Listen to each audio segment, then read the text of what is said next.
Vamos a seguir con la entrevista. Ahora estamos con un invitado. Perfecto. Rodrigo Álvarez, exministro del gobierno de Sebastián Piñera, ex UDI, que se sumó tempranamente a la campaña de José Antonio Kast. Rodrigo, ¿qué tal? Muy buenos días. Hola, Quique, buenos días. Muchas gracias por esta invitación a conversar unos minutos acá, previo al gran debate. Oye, Rodrigo, le preguntaba a Juan Luis Osa, porque esto me lo ha comentado gente derecha, me dicen la oportunidad que nos perdimos de tener una primaria y después de ganar en la primera vuelta. ¿Tú crees que fue una oportunidad perdida para la oposición y en específico para la derecha y centro derecha? Mira, yo creo que ese tipo de análisis político histórico es preferible hacerlo con un poquito más de tiempo, pero porque te voy a agregar otro ángulo. Yo siendo una persona que probablemente encontrarías entrevistas mías donde era partidario de buscar las máximas fórmulas de unidad, y eso a veces conlleva la primaria o conlleva definiciones. Pero imagínate, hoy día tenemos, y lo comentábamos ayer también, tenemos tres candidatos de centro derecha que alcanzan el 60% de los votos, precisamente por las características particulares de cada uno de ellos, por su capacidad de ampliar el electorado. Entonces, yo tengo mis dudas, si hubiera sido así, si con una primaria no estarías probablemente en torno hoy día al 40%, cierto, pero creo que haber alcanzado con tres candidatos el 60% de los votos precisamente se dio por eso, por la dispersión de perfiles, que es lo que sostenía, por ejemplo, José Antonio, dispersión de perfiles que permitió un trabajo masivo y un despliegue gigantesco en todo el país. Así que no creo que sea tan claro ya ese veredicto, como te digo, habiendo sido de aquellos que compartía inicialmente la idea primaria. Pero tener un 60% es algo absolutamente inusual. El candidato que está en la boca de todos es Johannes Kaiser hoy, y la pregunta, que ya lo hemos conversado antes, la pregunta que te hacen toda la gente, usted que es periodista, ¿Johannes Kaiser pasa a José Antonio o no pasa a José Antonio? Te lo pregunto a ti. No, mira, a ver, yo creo que ha hecho una buena campaña Johannes Kaiser.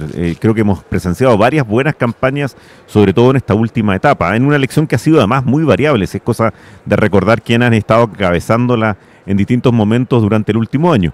Pero yo creo que no, yo creo que cuando uno ve la mayoría de las encuestas, las que se pueden comentar que son previas, cuando uno ve, yo creo, las tendencias también más de largo plazo, a mi modo de ver, habiendo sido evidente una recuperación o una mayor votación por parte para Johannes Kaiser, yo creo que en tus palabras no le va a dar, y se va al contrario, se va a consolidar en los próximos días, en los 10 días de campaña que quedan, nunca hay que olvidar eso, solo quedan 10 días de campaña, se va a consolidar la posición de José Antonio Kast, pasando a segunda vuelta, y yo creo que siendo presidente de Chile. Estamos conversando con Rodrigo Álvarez, exministro, que se sumó a la campaña de José Antonio Kast.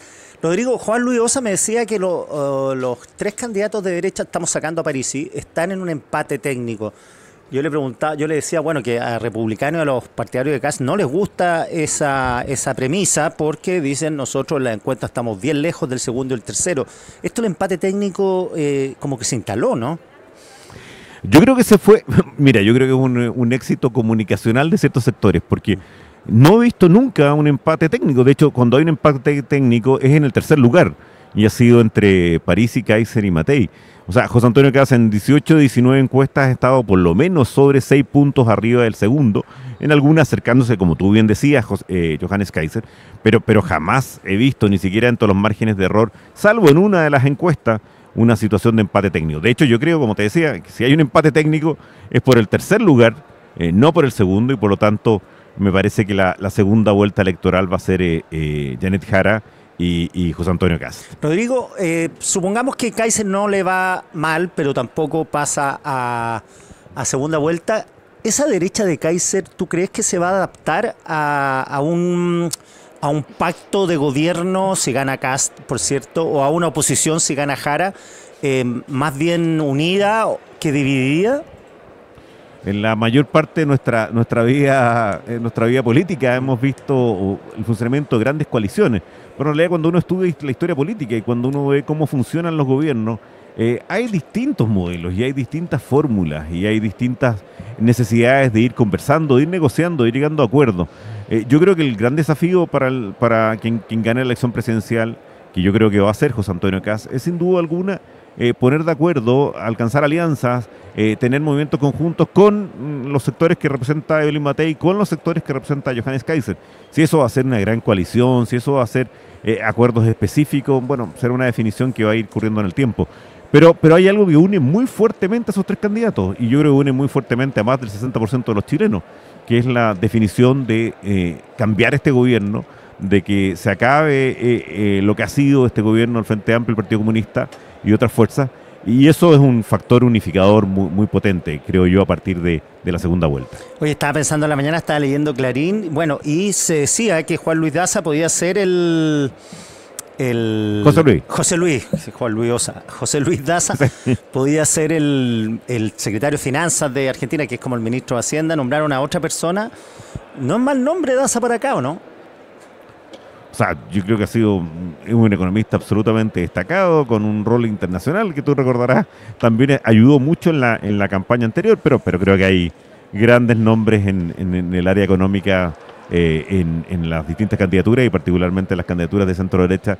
Yo creo que Jorge Quiroga está haciendo un tremendo trabajo. También he visto a otras personas en los comandos, en otros comandos, como Silas Cifuentes, yo creo que hay muy, muy buenas personas que será decisión del presidente, que yo creo que va a ser José Antonio Kast, quien lidera las carteras económicas de Hacienda y Economía. Y lo otro clave es la parlamentaria. Yo, por lo menos, las encuestas que he visto favorecen harto a la oposición, digamos, a todas las oposiciones. Eso es clave porque cambiaría la lógica política que hemos tenido de hace bastante tiempo, que es parlamentos opositores al Ejecutivo. Pero absolutamente, imagínate la última vez que una coalición de derecha o un gobierno de derecha tuvo cierta mayoría en ambas cámaras.